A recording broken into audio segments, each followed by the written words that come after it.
And so I was like, holy shit, like I'm finally going all in with a woman. And now I feel trapped. Not in the relationship, but trapped that like I could be destroyed. Yeah, or hurt. By somebody. And I had to turn it completely around and be like, I didn't want that to be in my marriage.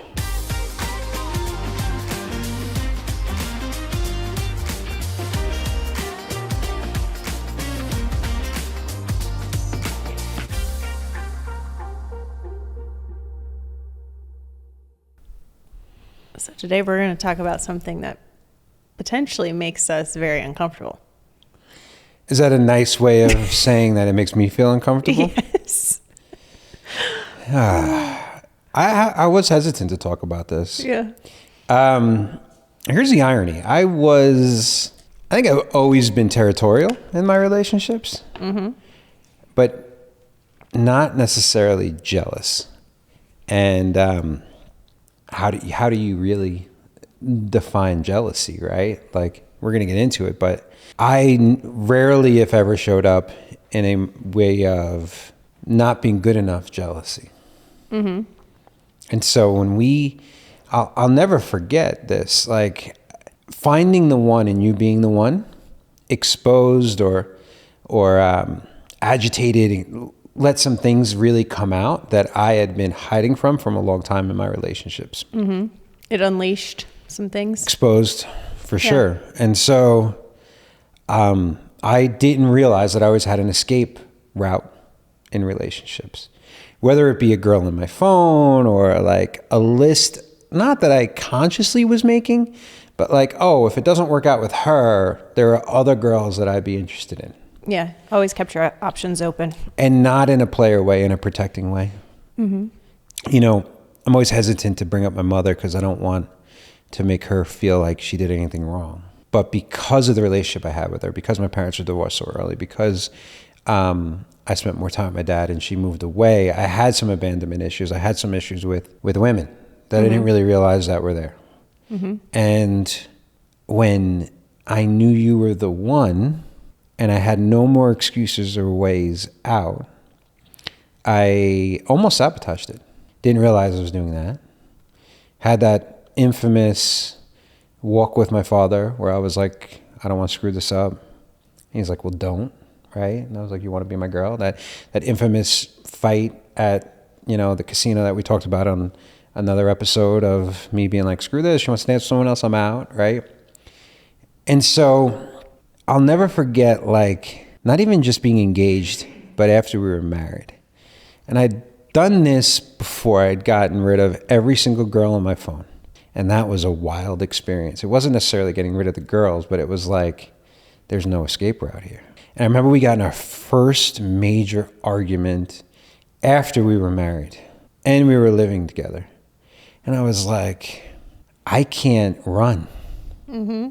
I can't call another girl. I can't hide. The first 3 or 4 years of our marriage, dealing with that, I started getting a little jealous. Yeah. Is that fair assessment? Yeah. And I mean, I wouldn't use the words you can't, because you could have, right? You could have called a girl. You could have sabotaged the relationship. You could have gone on down that road. I think deep down you were like, you didn't want to screw it up. You didn't want to sabotage it. So it was that kind of like that recommitting to it. Like you had to have that moment of like, well, there's a fork in the road here, because I'm either going to go this direction and ruin our relationship or go this direction. And I always felt like when you were in those times of jealousy, which obviously was a lot stronger when we first met, and since then, like we've continued to just get better and better at it, both of us. But when we were really young and we were in that moment, I was just like, I knew that there was self-sabotage there. I could recognize that. I called you out on it a couple times. And then when it got too intense, I was like, wait a minute. If you're going to kind of come at me like I am doing something wrong, like I'm not going to be accused of doing something that I'm not doing, because then it's like, well, then I might as well fucking do it, because then I'm already being accused, right? And it's always this conversation, I think, within a person of like, do you have 2 minutes or, you know, however much time you're willing to give somebody else or another relationship to damage everything else. And like my parents didn't get divorced over anything like specific. It was kind of like a buildup of senses. But I've had other people in my life where I'm like, I saw the damage that was done when somebody made one mistake, when they went down the wrong path of that fork in the road. And I'm like, there's nobody in my life, there's nobody I've ever met other than you that is worth damaging my entire life. It's easy to talk about this in hindsight. Yeah. If that person you think is cheating on you or you're jealous or whatever is that person, well, then you chose the wrong person. Mm-hmm. Right? And it's their loss. Mm-hmm. Like that was the complete reframe. Mm-hmm. Right? Now for me in the time, not without putting anyone on blast, you come from a family where almost every single woman is divorced. Every single woman is on their own. There's a lot of like things that if I associated you with the past, people around you, or generational things, you could be like, well, right? And so it's never about the other person. It's an indictment on yourself. Yes. Right? It's a mirror. It's a projection. And so it forced me to really have to go deep. Now, yes, thank you for giving me that credit. I could have taken the easy way out and instead of dealt with it, these issues of abandonment or whatever, I could have went and got that filled somewhere else with another woman or whatever, but then I would have become the ultimate hypocrite, which is not me. I'm a lot of things and perfect is not one of them. But if I had to take the Pepsi challenge on anything, like I'm a man of integrity. Yeah. Like 1000%. Yeah. But you could get, it's almost like anxiety. Mm-hmm. You can go down a path of delusion. Everything feels like, you know, something. Plus, let's not forget, like when you choose to marry a very attractive person, that person's going to have options galore. Plus you're in real estate, right? And back then you were showing a ton of houses off of leads we'd never met. People were looking at you because you're attractive. It played a game, a part of it. And I was like, fuck, I can't control this. Mm-hmm. And I wanted to control it. Yeah. You did. And I felt, and I think my conversation to you, especially at a young age, I mean, we met when I was 22. We were married, 23 or 24? Mm-hmm. And so I would like literally be like, listen, I don't want anybody else. I don't want another relationship. I don't have eyes for anybody else, but I do have to like, cause it wasn't just men, right? It was experiences. It was trips. It was, if I was hanging out with my girlfriends too long, it was a lot of those kind of things where I was like, if I don't do that, what I don't want is to feel like confined to where then I'm like, I need something else. Right. Sure. And you, in all fairness, you were one of the first people married in your groups. Yeah. And so you were around a lot of single women. Yep. And I was actually one of the first people married in my groups.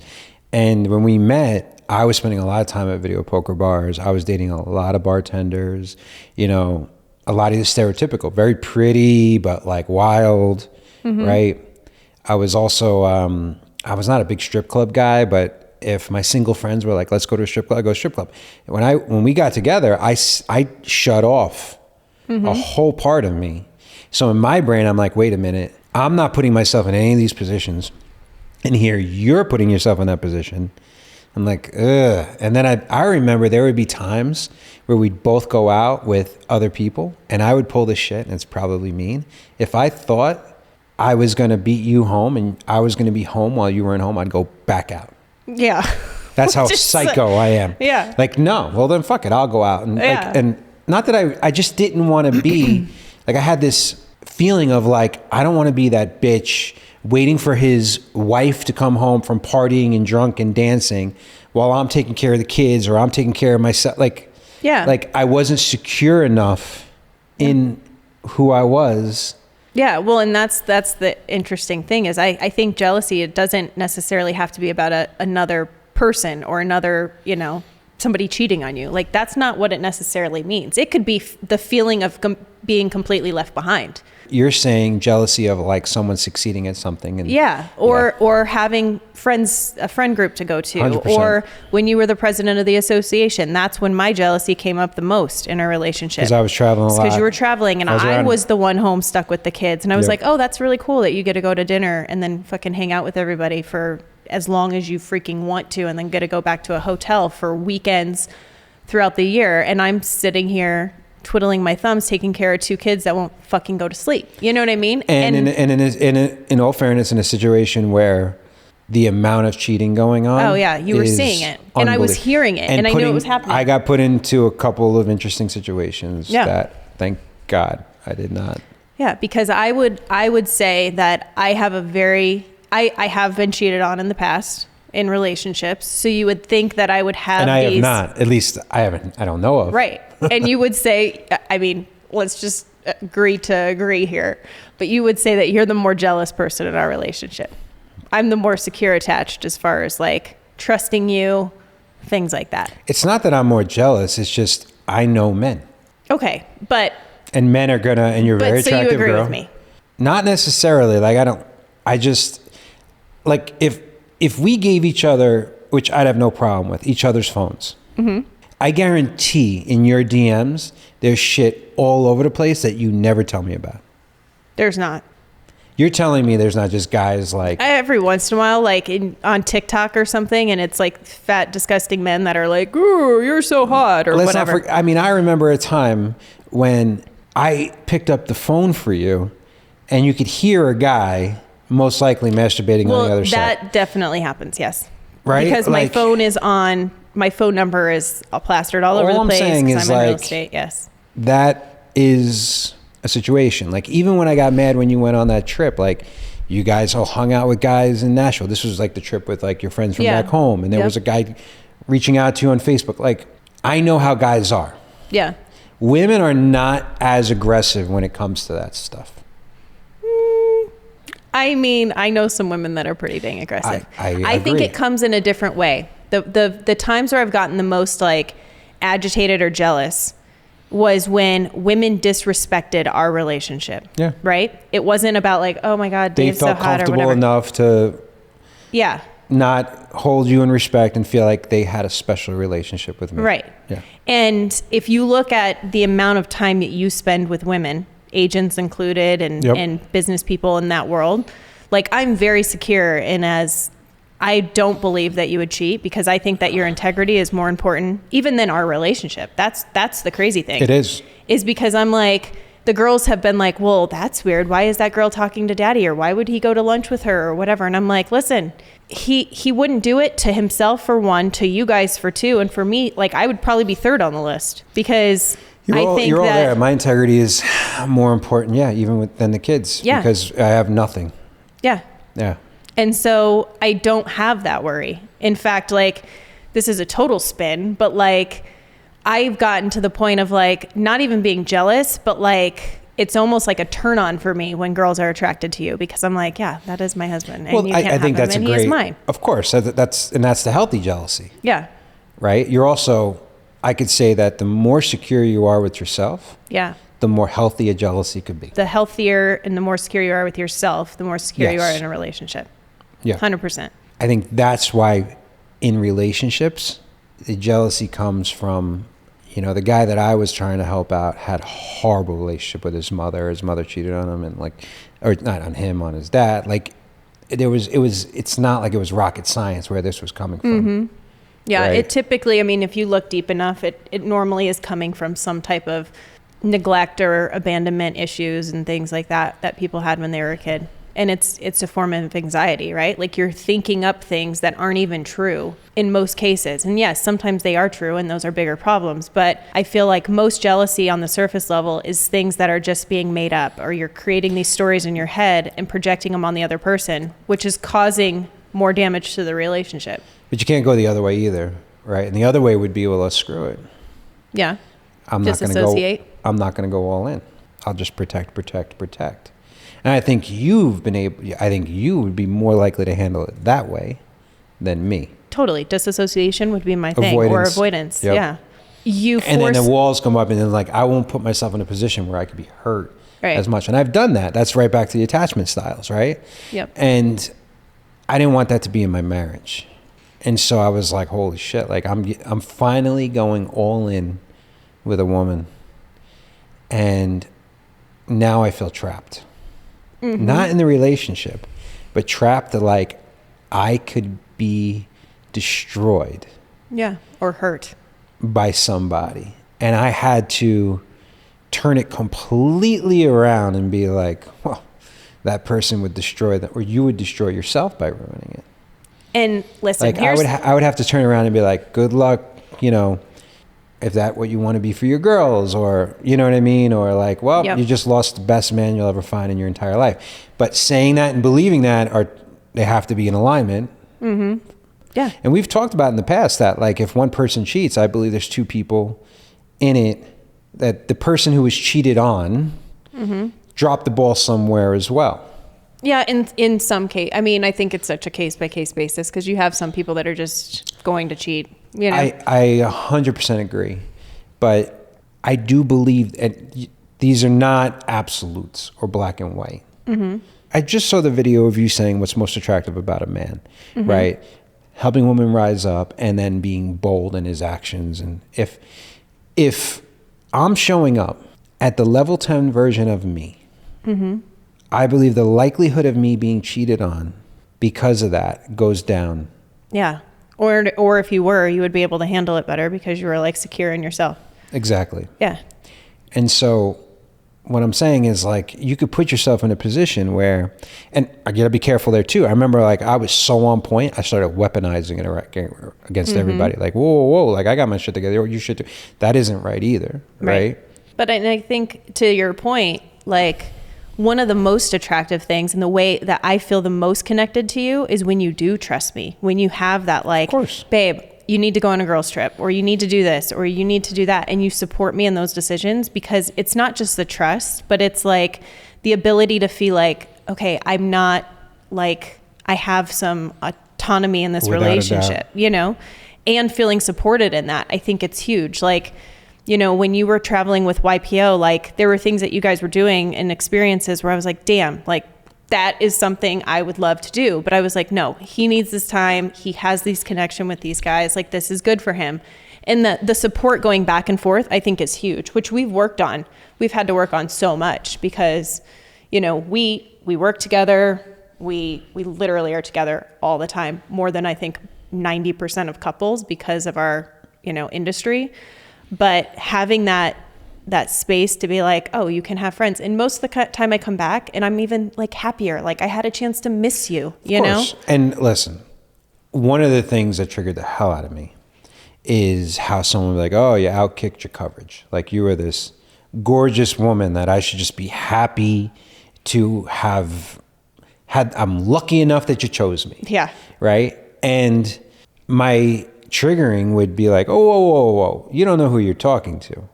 You know, I may be bald and, you know, I could lose 20, but like, this is who I see myself as, you know, like the 18 to 22-year-old version of myself, like who could have any woman he wanted. Right. And then I'll be like, oh, like I would say this almost as like not being a dick, but kind of like this isn't my first rodeo. But yes, like if someone's watching this, they'll be like, wow, she's gorgeous. You've actually gotten more attractive. Right? Thanks. And he'd be like, well, you know, I'm a 47-year-old man and I still am attractive, but like, I'm not the dark, beautiful hair and the 4-pack I used to have. Right? The 4-pack? Yeah. Oh, okay. I never had a 6-pack. Oh, never mind. I thought it was better than a 6-pack for a minute. And I was like, wow. No, it's less. It's less. I know, but it's like I don't know why. It's only the top parts of the rib. It's only 2 instead of 6. I never had the belly button. For some reason, I thought because it was a less number, it was better. But some people would say you have an 8-pack. Like you have all these things. Yeah, no. So because of that, I would get defensive. Yeah. Right? Which I think plays into the next part, like who is more desirable. And so we were joking the other day, right? The other night, you went out. Oh, yeah. I went out and man, Where I went was like the new spot. It was like the place to be seen. It's not, I wouldn't say it's all cougars. It's definitely like groups of women that like want attention and to be seen, right? And like every one of them is like doing their selfie thing. And I was just looking around like, man, there's some really beautiful, attractive women in this room. And I was like, there's like no men anywhere. Like, and then there'd be men, but they'd be like old men with like their young wife or whatever. You know what I mean? And I just felt like, oh my God, these women are like, they're yearning for this attention and for this to be desired. And like, they're kind of just a little bit lost. And I was like, oh my God. And I remember coming home, and every time I feel like I come home from a dinner or something, I'm like, I'm so happy to be married and not be single. Well, it wasn't that. You were joking because a couple of people we knew were there. Oh, yeah. Yeah. And I broke your chops. I was like, you may be this gorgeous woman that every man would like, but there's less of me than there are you. Yeah. There are, especially with, now with Ozempic and plastic surgery, there's a lot of pretty women. Well, and women are rising. So they're getting more comfortable in their own skin. They're like using their voices. They're out there more. And that's that, we were just watching this show and they call it the 80-20 rule. Like 80% of the women want 20% of the men. Yep. I believe that. And I'm one of the 20% of the men. There's very few high quality men. So whereas you may be more desirable right now, I'm more in demand. That's why I think you need a coaching. Well, but it's ironic when it comes to jealousy. Like, I don't have to be like that. Yeah. When you get older, we all become Clooney, and women have to really, I'm not saying we all become, but we have the option like, all right, now we have a little bit of money, we have some wisdom, we know our way around the bedroom a lot more, right? Like men, it's a lot more favorable to age than it is for women. Maybe. I kind of disagree with you. Really? Oh, I think I am like, haven't even hit my prime yet. You 100%. What, have hit it or haven't? No, you look great. But I think it's harder for women to maintain that youthful, pretty. They got to do a lot of like maintenance work. And there's more pressure and expectation on the woman to keep that going than it is on the man. Yeah. Is that fair? That's fair. And I feel like a lot of women, especially women with children, like they go through those years of like hard shit. You know what I mean? Like you're not just trying to take care of yourself. You're trying to take care of other human beings. And I feel like that takes a toll in a way. If we ever got divorced, do you think it'd be harder for you to find a high quality man? I think I wouldn't be lesbian, but I would be like willing to live with a woman to just have like friends and hangouts. And like, I feel like it would help, like you'd tag team like the house and the kids and everything.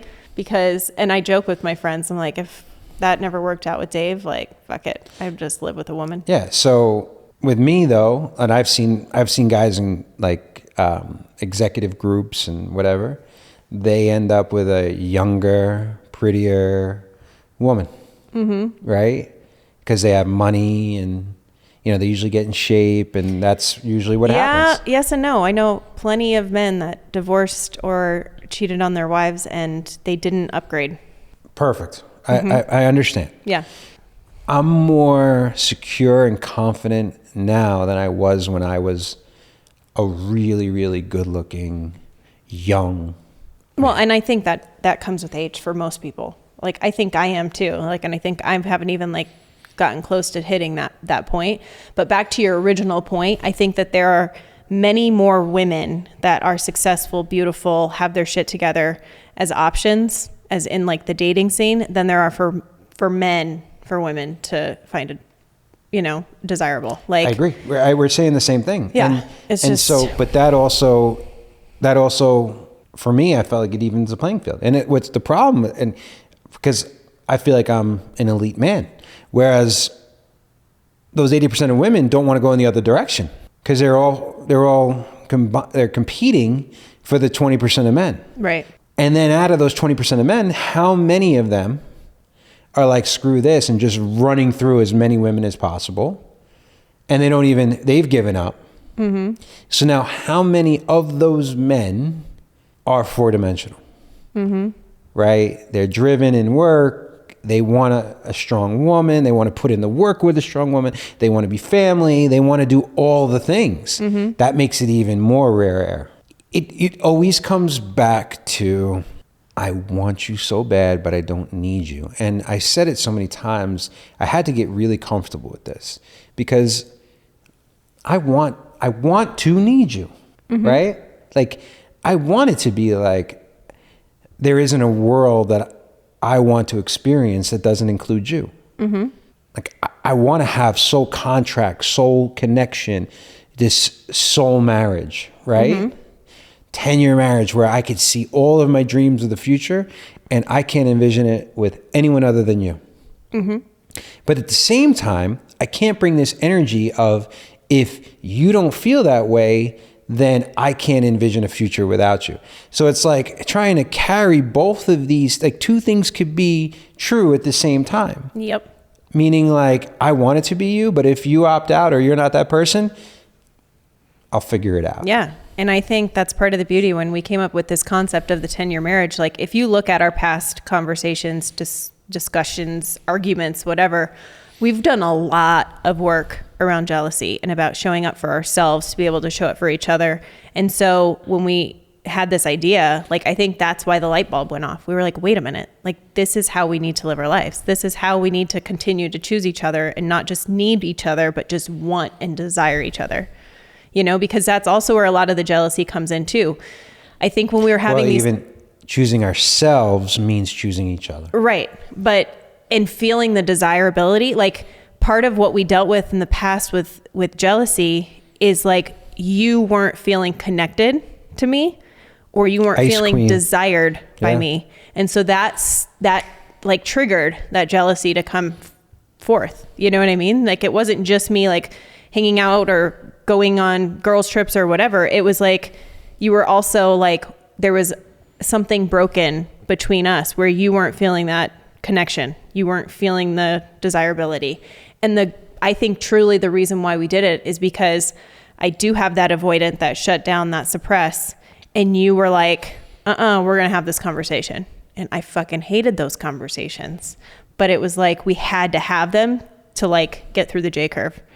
That's a great point. And that's where I was like, I had a lot of resentment towards it because in 90-something% of the relationships I was in, I was you.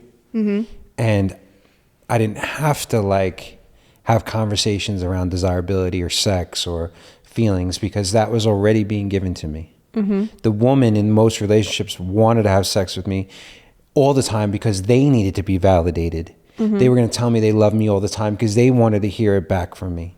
And so the fact that I got put in a position, ironically, that I was them now, I knew exactly what was happening. And it was very frustrating to me. So of course, like, I'd be like, wait a minute, this woman isn't rolling over and doing exactly what I say and isn't needy, which is one of the reasons why, if not the reason, why I chose you, because everyone else did that. But be careful what you wish for, because it triggered everything in my past. Right? So I'm like, I got this person. And the more I would go get it, the more you would be like, So I'm like, shit, well, now I got to play the same game. I got to play this cat and mouse game, which I have zero desire to play. And then I just had to be like, fuck it. I got to man up and take care of me. Like, I'm not going to wait for her to give me permission to have sex. I'm going to go take it. Because you're waiting for me to take it. Right? Like, rather than be like, oh, I wonder if like, no. There's an interesting way of like, I have to get more self-interested, not selfish, self-interested. Take care of me first. And that will be, my purpose needs to be more important than my woman or my kids. Because if it goes the other way around, if my woman or my kids become more important than my self-purpose, then I lose my woman or my kids. And so it's counterintuitive by a mile. Because you don't want to go too far and become this narcissist, where I've seen relationships where the man is like, everything's about me and everyone has to hover around there. So you don't want to overcorrect it either. So there's just a balance there. And then, but I did force you to put the work in too, of you being more self-secure, to be vulnerable. Because I may have had issues with abandonment and rejection. You had issues with vulnerability. Still do. I was pretty vulnerable earlier this week when I got my first colonic. I was really vulnerable. Yeah, but not with me. But yes. You've done your fair share. Well. Different topic. Just the fact that we haven't had the sex topic yet. Well, that's fair. Shows, I was willing, of course, to go into a topic where with jealousy, where you're still like, there's so many topics on sex we can go into, and you have not been willing to have. I know our first topic that we'll talk to Austin about after this. I don't know if we intended to start out this way, but jealousy, absolutely. How you show up in a jealous way, whether you avoid it or whether you're needy towards it, will expose probably your attachment style and the yin and the yang of the relationship. Yep. And the healthier it is, because we can go the whole way. Like, are you, not to go into the sex, like a fantasy that will not probably never play out. And if you ever let me, I'll be so old I won't enjoy it. Was there's some attraction, and this takes jealousy and flips it on the head, is seeing me with another woman. It's a thought. It's not something I want to like have, because I think there's a threshold there. It's like having another woman be attracted to you sexually is like a turn on for me. Yep. But then at the same point, it's like there's still a line to cross there. I mean, once you cross that line, it's like, well, I'm sure people could pull it off, but like, I for sure know you couldn't with me. No. And that's why this whole spectrum of like what is considered what jealousy really is. Yeah. And you know what? I just have to bring this up because I find it really interesting, but we've had multiple date nights, mm-hmm. right? Where we start talking, like eventually like things come up and we talk about work all the time. But then like at some point in the night, this was always when we would like have a couple drinks in us too. But at some point in the night, we would start talking about like exes mm-hmm. and like other relationships. Yep. And it was weird because like the more we talked about it, like we'd get like excited about each other. Did you have that same experience when we would go out? I mean, I never looked at it that way. Yeah, but you remember, the conversations I'm talking about. We've had millions of conversations like that. One of the things that's attractive of another human being is knowing that they're desired by other people. Yeah. And another way to do that would be taking care of yourself. Mm-hmm. Having big goals, big purpose, growing, all of these things. Yeah. Yeah. But if you're not a secure person and you're doing it for the wrong reasons, and you're doing it just for the attention, and you're directing it outside rather than in, then you got a problem. Like if someone's outgrowing each other, and instead of being like, oh, like I'm finally showing up in my full way and I should get everything I've ever wanted from the other person now because I've finally shown up. And if that person doesn't give it to me, my wife doesn't give it to me, I'm going to go get it from somebody else. That's bullshit. Yeah, I agree. That's weaponizing it rather than be like, okay, I'm more turned on about sex and more confident about sex now, or more confident about our relationship and my wife doing everything because I'm more confident in myself, and now we could have a healthier relationship. That is, I think, a much more preferable way of going about it. But you have to have an elevated, deep, enlightened way of looking at things or emotional intelligence to be able to understand that sequence I just went through. And then it's not about the other person. It's typically always right back to you. Of course.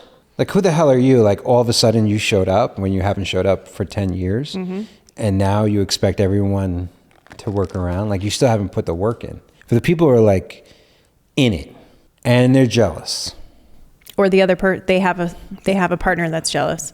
How would you say, like, this is how you handle it? Well, I mean, I think most things come back to communication, right? Like, force the conversation because who knows what the other person's feeling. And I will say that being on one side of it for a while, and obviously we've switched positions, but like, for me, it was really important to finally open up to you and be like, this is how it makes me feel when you are jealous. It makes me feel like I'm accused of something that I didn't do. And that isn't a good feeling. You know what I mean? Mm-hmm. And so I think that that's part of it. And then again, it's showing up for yourself. It's showing up for your body. Because when you feel... So hold on for a second. Yeah. If you're on that side, wouldn't you also say, how am I showing up? How am I contributing to this other person having these feelings of, is it because not only they're going through their own stuff, or am I also not showing up? For the relationship. Yeah. Because there's plenty of situations, I'm sure, where the relationship is being neglected and that's why the person feels like that in the first place. But that's why it's like, take a true look at what's going on and be truthful. Regardless of what side of this you're on.